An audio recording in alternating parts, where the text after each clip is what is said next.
Welcome to AlarvyCAD Duct Tutorial Video 5 for Equispaced Multisegment Elbow Duct. Click on Cylinder menu and choose Equispaced Multisegment Elbow option.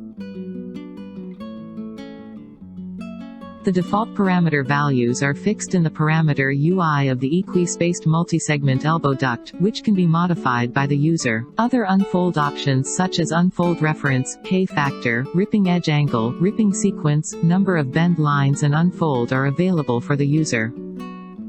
Press Create button for creating the duct in the graphic user interface. The user may rotate the model to the desired orientation using mouse left click and drag. The user may enter the values for the parameters of Equispaced Multisegment Elbow Duct in the parameter UI for obtaining different dimensions of the duct. The ripping sequence can be changed either alternate or same. If alternate ripping sequence option is selected, the orientations of the ripping edges are on the alternate sides of the segments of the duct. If same ripping sequence option is selected, the orientation of the ripping edges is on the same side of the segments of the duct. The user may change the parameters of the Equispaced Multisegment Elbow Duct in the GUI also.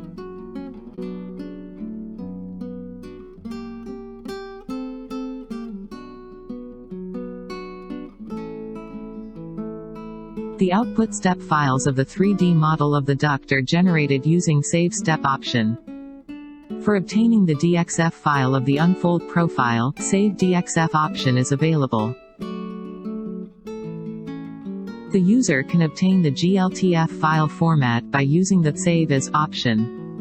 The step file of 3D model, DXF file of the unfold profile and the GLTF file of the 3D model and unfold profiles are obtained as output. Thank you for watching AlarvyCAD Duct tutorial for Equispaced Multisegment Elbow Duct.